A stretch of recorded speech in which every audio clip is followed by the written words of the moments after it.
ఆ లైట్ వేస్తే మీకు వాక్యం కనపడుతుంది. క్రైస్తవులో దేవుని స్తోత్రాలు చెల్లిద్దాం అందరం. హల్లెలూయా, హల్లెలూయా, హల్లెలూయా.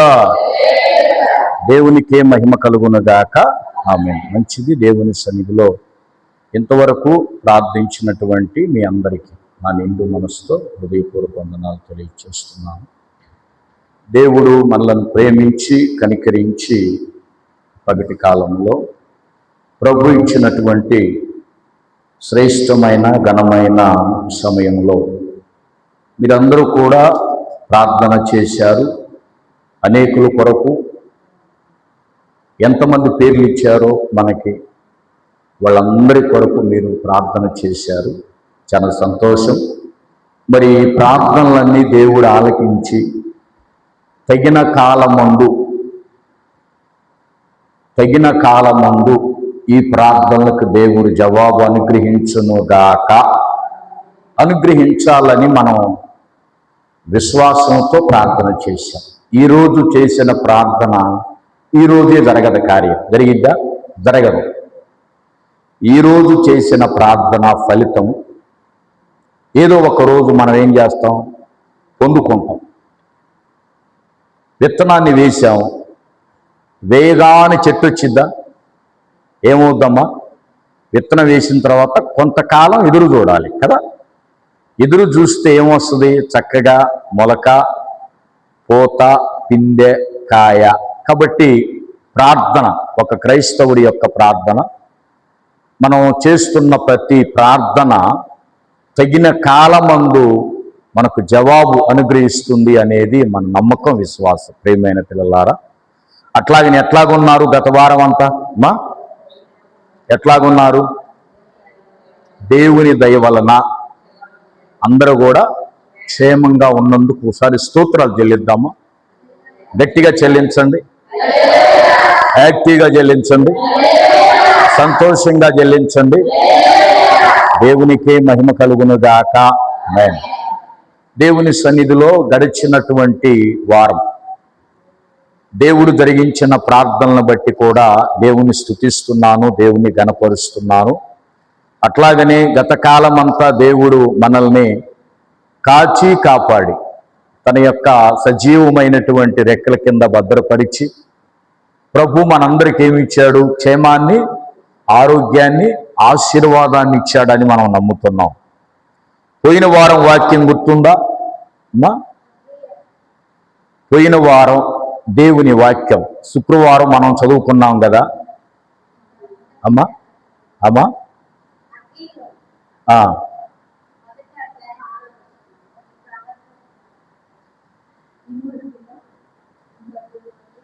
కాదు,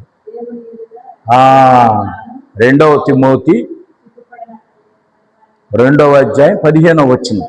దేవుని ఎదుట యోగ్యునుగాను సిగ్గుపడను. అమ్మా, 2వ తిమోతి ఆదివారం. శుక్రవారం నేను లేను కదా. అక్కయ్య చెప్పారా? అక్కయ్య చెప్పారు. Very good. నేను లేను అమ్మా. పోయిన వారం అదే అవును, పోయిన వారం భూస్థాపిత కార్యక్రమం. కాసులోళ్ళ మామయ్య గారు, భూస్థాపిత కాసులోళ్ళ మామయ్య గారు సమాధి కార్యక్రమానికి వెళ్ళటం జరిగింది అమ్మా. దేవుని సన్నిధిలో ఏది ఏమైనా అధ్యాయ గ్రంథంలో మన ప్రవర్తన గురించి, మీరు మందిరానికి వస్తున్నారు, మీ ప్రవర్తన జాగ్రత్తగా చూసుకోవాలి, అది చాలా అవసరం కూడా, మనందరికీ అవసరం అనేది విషయాన్ని మనం చదువుకున్నాం. అంతేనా? మంచిది. మన సందర్భాన్ని కంటిన్యూ చేద్దాం. దేవుని ఎదుట యోగ్యునిగా, సిగ్గుపడనక్కర్లేని పనివానిగా, సత్యవాక్యమును సరిగా ఉపదేశించువానిగా, నిన్ను నీవే దేవుని కనబరుచుకొనుటకు జాగ్రత్త పడు. ఈ సత్యవాక్యం ఏం చేసిద్దంటే ఆత్మ ఖడ్గం చెప్పా, మనల్ని దేవుని ఎదుట నిలవబెట్టింది కదా. దేవుని ఎదుట నిలవబెట్టింది, యోగ్యమైన ప్రవర్తననిచ్చిద్ది. అది సత్యవాక్యాన్ని గనక మనం చదివి అర్థం చేసుకుంటే దేవుని ఎదుట యోగ్యమైన ప్రవర్తన కలిగిన ఒక స్త్రీని గురించి మీకు చెప్పే ఆదివారం. అమ్మా రూతమ్మ గారు దేవుని ఎదుట యోగ్యంగా ఉంది. భర్త లేకపోయినా, భర్త ఉంటే అది వేరే విషయం, కానీ భర్త లేకపోయినా కూడా దేవుని ఎదుట తన యొక్క ప్రవర్తన కాపాడుకున్న స్త్రీ గురించి చెప్పారు. అమ్మా అంతేనా? చూడండి ఎంత యోగ్యంగా ఉంది. కారణం ఏంటిదంటే ఆమె చదివిన ధర్మశాస్త్రాన్ని అర్థం చేసుకుందామా, వాక్యాన్ని ఏం చేసిందమ్మా, అర్థం చేసుకుంది, దేవుని ఎదుట యోగ్యంగా నిలబడింది. ఈరోజు ఇంకొకటి ఏంటంటే 2 తిమోతి 2:15లో రెండవ మాట ఉంది. రెండవ మాట, మొదటి మాట యోగ్యునిగా ఉండటం, రెండవ మాట సిగ్గుపడనక్కరలేని పనివానిగా. చాలు, అది ఒక్కసారి జ్ఞాపకం చేసుకోండి. అందరూ అనండి, సిగ్గుపడనక్కరలేని పనివానిగా మనం ఉండాలి. ఏ పనివాడుగా ఉండాలి? సిగ్గుపడే పనివాడుగానా, సిగ్గుపడనక్కర్లేని పనివానిగానా?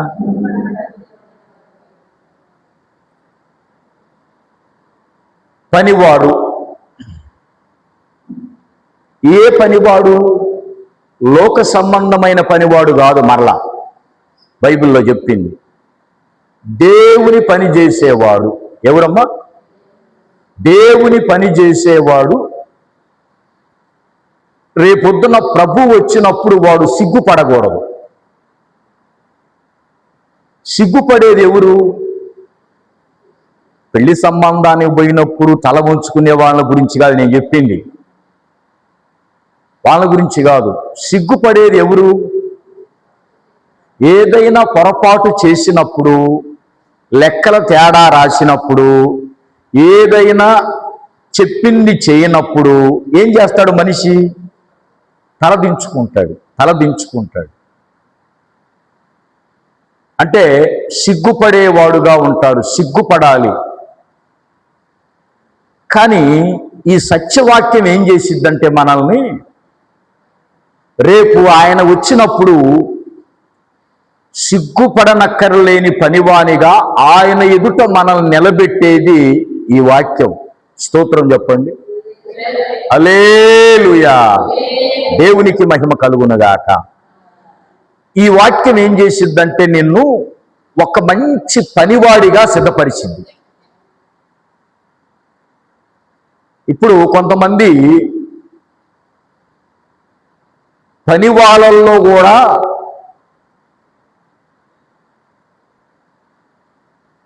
నిజాయితీగా పనిచేసేవాళ్ళు తక్కువ. పనివాళ్ళు ఉన్నారు.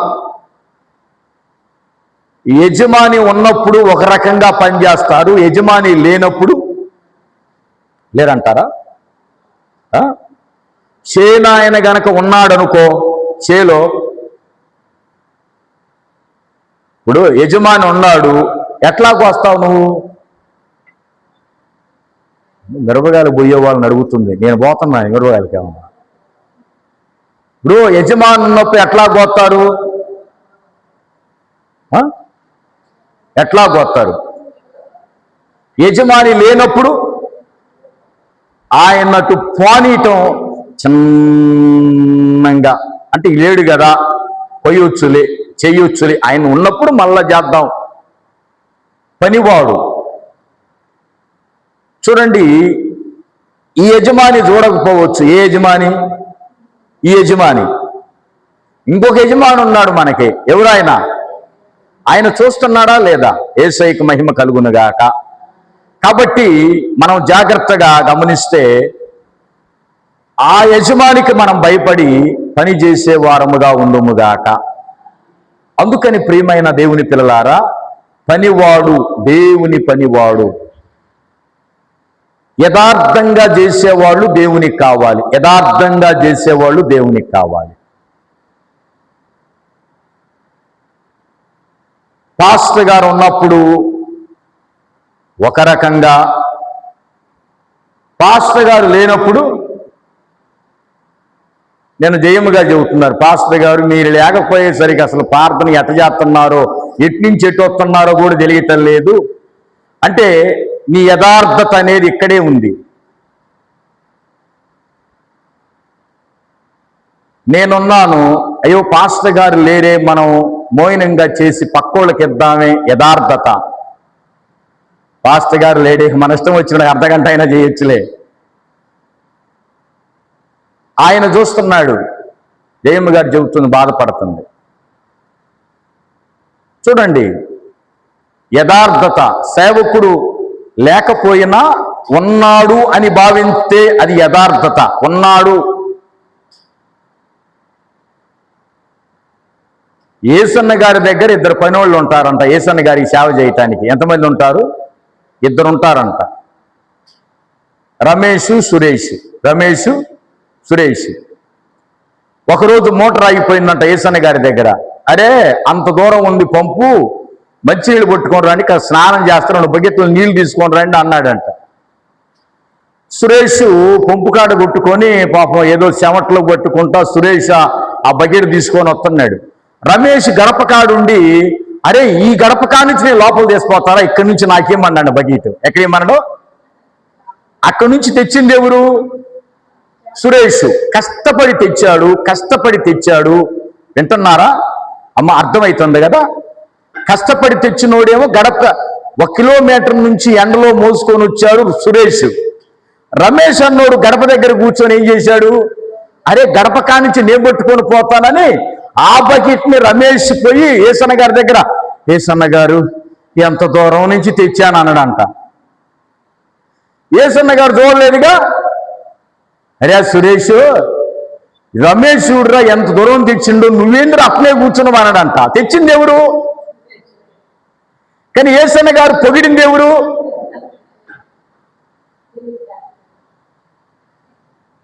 ఇప్పుడు ఏసన్న గారి దృష్టిలోనేమో రమేష్ ఏమో సేవకుడు యథార్థంగా చేసేవాడు, సురేష్ ఏమో 10 రోజులు పోయిన తర్వాత ఈ విషయాన్ని పక్కన ఒక ఆయన చూస్తున్నాడంట. ఆయన చెప్పాడంట ఏసన్న గారికి, ఏసన్న గారు సురేష్ యథార్థవంతుడు, వాడు అక్కడి నుంచి మోసుకొని వచ్చాడు, వీడు ఇక్కడి నుంచి నీ దగ్గర తీసుకొచ్చి మార్కులు కొట్టేశాడు, అసలైనోడు సురేష్. ఏమండి, అందరి కళ్ళు మనం చూడటం లేదా? అందరి కళ్ళు మనం చూడటం లేదా? చూస్తున్నాయి, మనల్ని చూస్తున్నాయి. అంటే ఏసన్న గారి దగ్గర మార్కులు కొట్టేయటానికి కాదు, మనం దైవజనుడి దగ్గర మార్కులు కొట్టేయటానికి కాదు, మనం ఎవరి దగ్గర మార్కులు కొట్టేయాలి చెప్పాలి అమ్మా? నా దగ్గర మార్కులు వచ్చినా ఒకటే, రాపోయినా ఒకటే, కానీ ఎవరి దగ్గర మార్కులు రావాలి? స్తోత్రం చెప్పండి. అందుకనే పనివాడు నమ్మకమైన పనివాడు.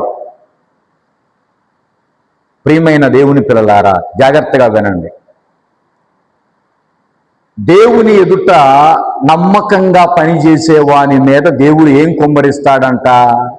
యోవేలు గ్రంథంలో ఒక మాట ఉంది, తీద్దాం ఒకసారి ఆ మాట, తీద్దాం రండి.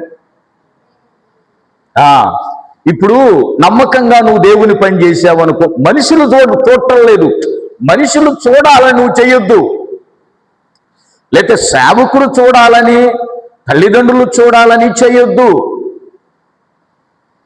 ఎవరు చూడాలని చేయాలి? మనము దేవుడు చూస్తున్నాడు అనేది మనం చేసినప్పుడు దేవుడు ఏమిస్తాడంట మనకి? ఒకసారి యోవేలు గ్రంథం, దీన్ని అందరూ బైబిల్స్ ఉన్నవారు యోవేలు గ్రంథం తీశారా? యోవేలు గ్రంథములో ఒక చిన్న మాటను నేను జ్ఞాపకం చేయాలనుకుంటున్నా. యోవేలు గ్రంథములో ఒక చిన్న మాట,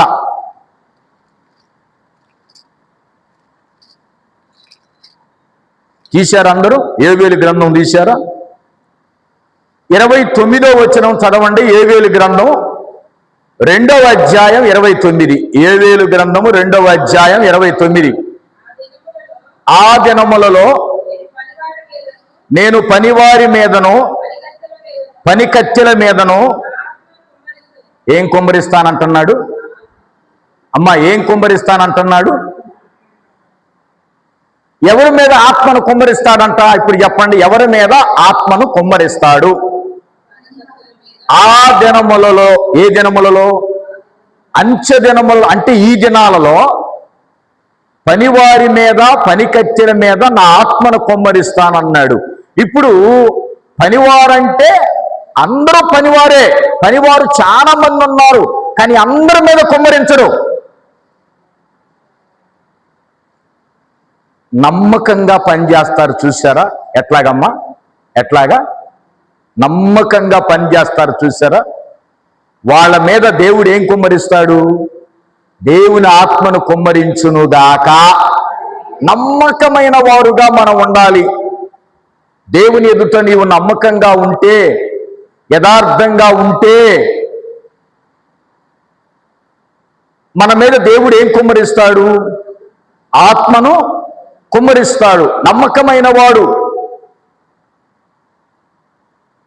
అంటే, నమ్మకమైన వాడు ఎవరి ఇష్టాన్ని జరిగిస్తాడు చెప్పండి? నమ్మకమైన పనివాడు ఎవరి ఇష్టాన్ని జరిగిస్తాడు? దేవుని ఇష్టాన్ని వాడు జరిగిస్తాడు. ఇయాల దేవుని ఇష్టాన్ని జరిగించే వాళ్ళు తక్కువ, వాళ్ళ ఇష్టాన్ని జరిగించేవాళ్ళు ఎక్కువ. ఏమండి, మన ఇష్టం వచ్చినట్టు దేవుని పని చేయకూడదు. చెప్పండి, ఎవరిష్టం వచ్చినట్టు దేవుని పని చేయాలి? దేవుడు ఇష్టపడినట్టుగా మనం పని చేయాలి. ఒకవేళ మన ఇష్టం వచ్చినట్టు మనం పని చేశామనుకో, రేపు దేవుని ఎదుట మనం సిగ్గుపడతాం. యేసయ్యా, నాకిష్టం వచ్చినట్టు నేను పని చేయకూడదయ్యా, నీకు నచ్చినట్టు నేను చేయాలి. ఈరోజు పనివాళ్ళు చాలా మంది, దేవుని సేవకులు వాళ్ళకిష్టమైన రీతిలో ఏం చేస్తున్నారు? ఎవరికి నచ్చింది వాళ్ళు పరిచర్య జరిపించుకుంటూ పోతున్నారు. రేపు దేవుని ఎదుట అందరం కూడా నిలబడాలి. అమ్మా, నిలబడాలా లేదా? అందుకనే పనివారు దేవునికి ఇష్టంగా జీవించే వాళ్ళ మీద దేవుడు ఏం కుమ్మరిస్తాడు? తన ఆత్మను కుమ్మరిస్తాడు. పరిశుద్ధ గ్రంథములో దేవునికి ఇష్టంగా జీవించిన వాళ్ళు కొంతమంది ఉన్నారు. వాళ్ళ ఇష్టానుసారంగా నడవల. ఎవరు వాళ్ళు? ఇక మనం వాళ్ళు వీళ్ళు అనే కంటే హెబ్రీ పత్రిక 11లో చూస్తే ఇక అందరు కనపడతారు. విశ్వాస వీరులు మొత్తం చెప్పాడు. వాళ్ళని గురించి ఏమన్నాడో తెలుసా? హేబేలు కానించి పౌలు గారి దాకా వీళ్ళందరూ పరిశుద్ధ గ్రంథంలో ఉన్న హెబ్రీ పత్రిక 11లో ఉన్నారు, చూసారా? వాళ్ళు ఏమంటారు తెలుసా? విశ్వాస వీరులు. అందరూ అనండి అమ్మ, ఏ వీరులు? విశ్వాస వీరులు. వీళ్ళని గురించి ఎందుకు రాశారు? ఇప్పుడు వాళ్ళు చనిపోయి కొన్ని వేల సంవత్సరాలు అయిపోయింది, కాలేదా? వాళ్ళని గురించి పరిశుద్ధాత్మదేవుడు హెబ్రీ పత్రికలో ఎందుకు రాయించాడు? ఎందుకు రాయించాడో చెప్పమంటారా? వాళ్ళ ఇష్టానుసారంగా జీవిస్తే ఇక్కడ వాళ్ళు ఉండేవాళ్ళు కాదు. వీళ్ళందరూ దేవుని పని చేసిన వాళ్ళే.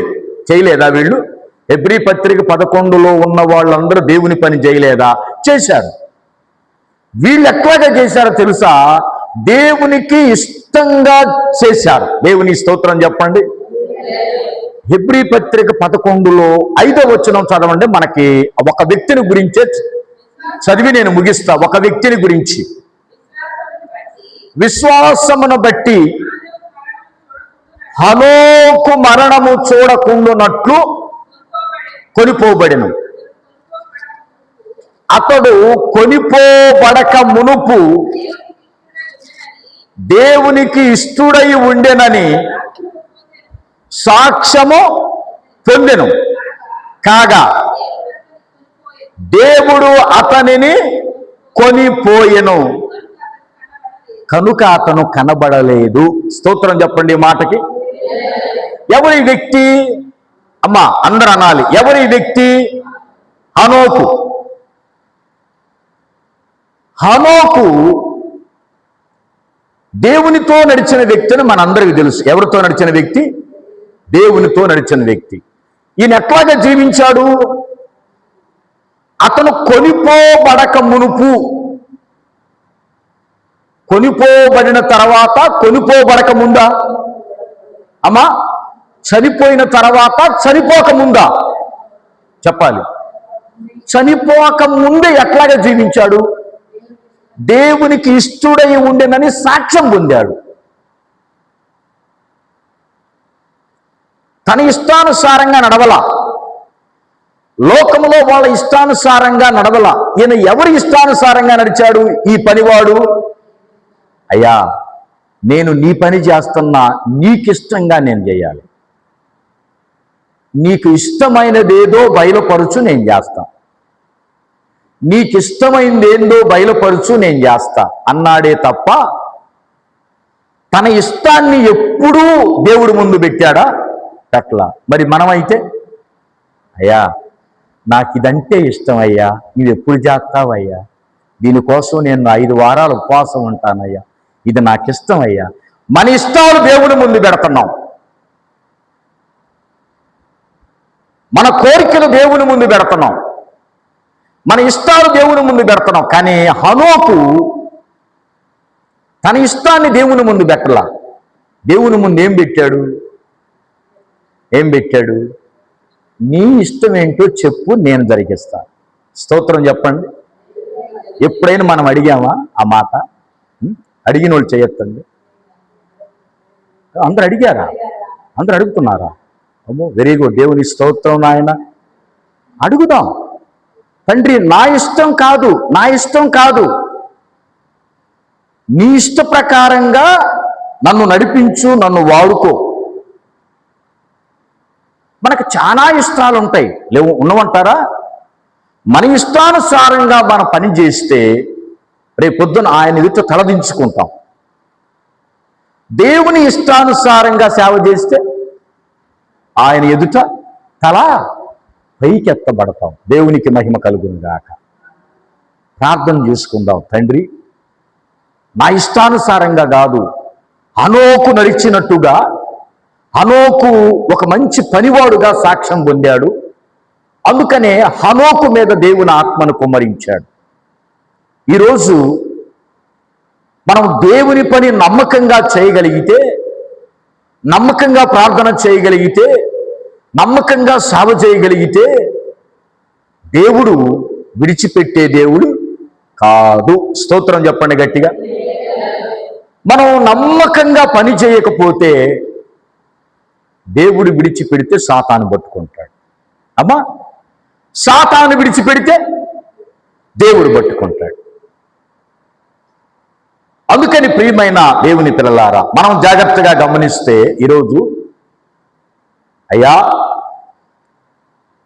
నేను ఏ రకమైన పనివాడుగా ఉంటున్నాను, నేను ఏ రకమైన ప్రార్థనా పరురాలుగా నేను ఉంటున్నాను, ఏ రకమైన నీతో నడిచే బిడ్డగా ఉంటున్నానో ఒక్కసారి నన్ను నేను పరిశీలన చేసుకోవాలి. ప్రియమైన దేవుని పిల్లలారా, అందుకనే దేవుడు మనతో మాట్లాడుతున్న మాట చూడండి. హనోకే కాదు, హెబ్రీ పత్రిక 11లో చాలా మంది ఉన్నారు దేవునికి నమ్మకంగా జీవించిన వాళ్ళు. వాళ్ళందరినీ పరిశుద్ధాత్మ దేవుడు నడిపించాడా లేదా? నడిపించబట్టే వాళ్ళు చివరి దినము వరకు, ప్రభు పిలిచేంత వరకు కూడా ఆయన పనిలో కొనసాగారు. యథార్థంగా పనివాడు కాకపోతే వాడి పని మధ్యలోనే ఆగిపోతుంది. ఆగిపోతుంది. పరిశుద్ధ గ్రంథములో 2 పనివాళ్ళు ఎదురుపడ్డారు. ఎంతమంది? 2 యేసయ్య పని చేసేవాళ్ళు ఎదురుపడ్డారు. సీమోను పేతురు, గారడీ సీమోను, 2 ఎదురుపడ్డారు. జాగ్రత్తగా ఎదురుపడ్డారు. కానీ 2 పనివాళ్లే. గారడీ సీమోను కూడా ఫిలిప్పు గారి దగ్గర పరిచారికుడు, అంటే పనివాడుగా ఉంటున్నాడు. పేతురు గారు పనివాడే.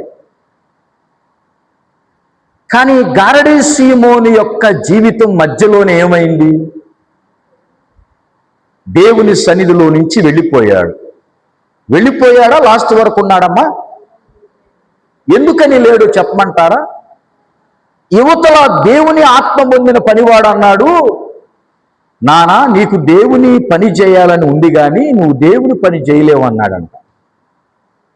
ఇదేంది, నేను దేవుని పని చేయటానికే కదా వచ్చాను నీ దగ్గరికి, మరి నన్నేంది నువ్వు దేవుని పనికి పనికిరావు అన్నాడంటే, నానా నీ హృదయం సరిగా లేదయ్యా.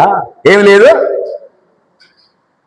నీ హృదయం సరిగా లేదు, నీ తలంపు సరిగా లేదు, నీ ఆలోచన సరిగా లేదు, నువ్వు దేవుని దగ్గర పని చేయటానికి పనికిరావు. స్తోత్రం చెప్పండి.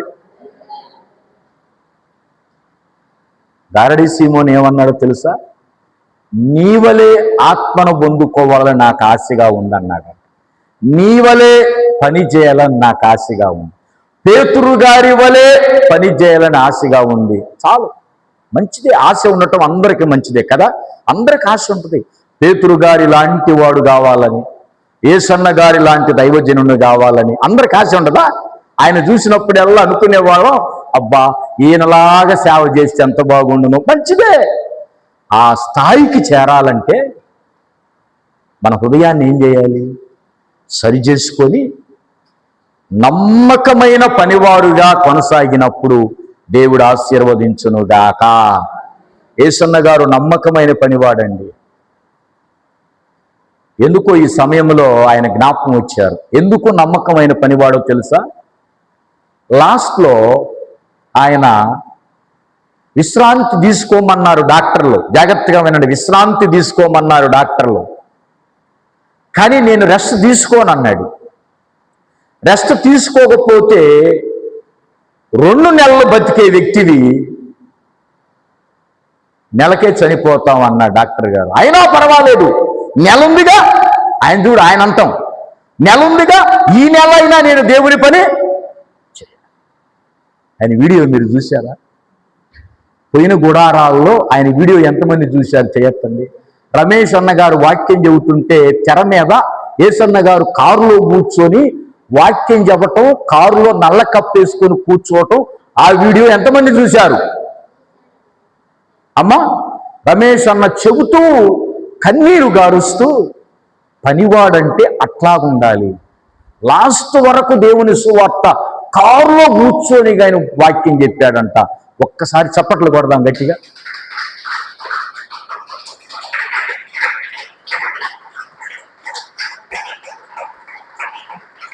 అంటే ఆయనకు బాడీ సహకరించకపోయినా దేవుని పని నమ్మకంగా చేశాడు. మరి మనము కొంచెం చెయ్యి నొప్పి గలగ్గానే మందిరానికి రాము, మోకరించి ప్రార్థన చేయలేము, అలసటగా ఉండగానే ప్రార్థన చేయలేము. అన్నీ బాగుంటే చేస్తాం, లేకపోతే లేదు. కానీ పనివారుగా, నమ్మకమైన పనివారు కావాలి.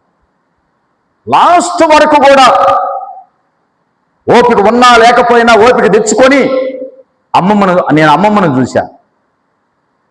యేసన్న గారి తర్వాత అమ్మమ్మను చూశా. అమ్మమ్మ కుటుంబ ప్రార్థనలకు వస్తూ ఉండేది నాతో పాటు.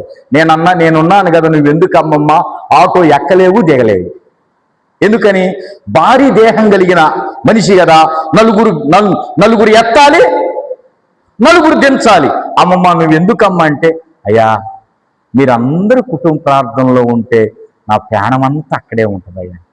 నన్ను ఒక్కసారి ఆటో ఎక్కించి తీసుకెళ్ళయ్యా సైదులు, నన్ను ఒక్కసారి ఆటో ఎక్కించండి. నేనేం చెప్పను, లాస్ట్ ప్రార్థన చేస్తా. నేను లాస్ట్ ప్రార్థన, ప్రారంభ చేయించేవాడిని. దేవుని స్తోత్రం. అది చేయటానికైనా నేను వస్తానయ్యా అనేది.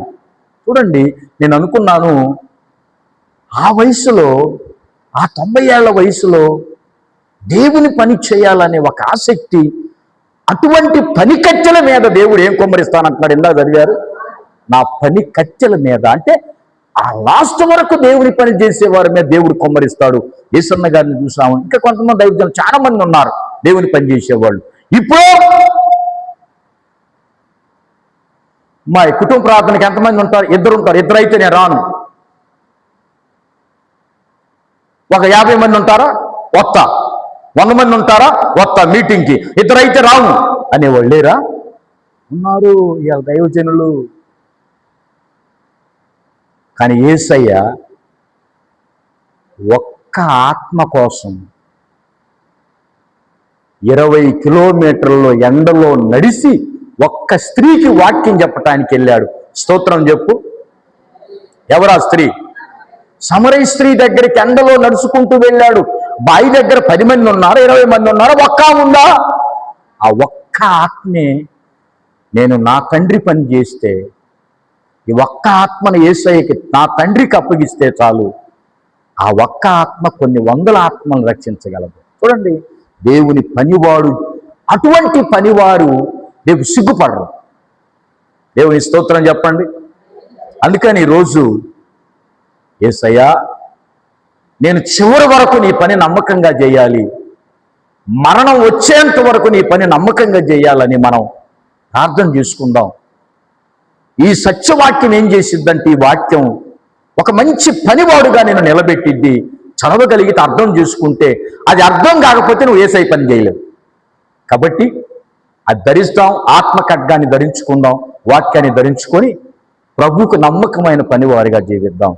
దేవుడి మాటలు దీవించునుగాక. ఆమేన్. హల్లెలూయా, హల్లెలూయా, హల్లెలూయా. దేవునికే మహిమ కలుగునుగాక. ఆమేన్.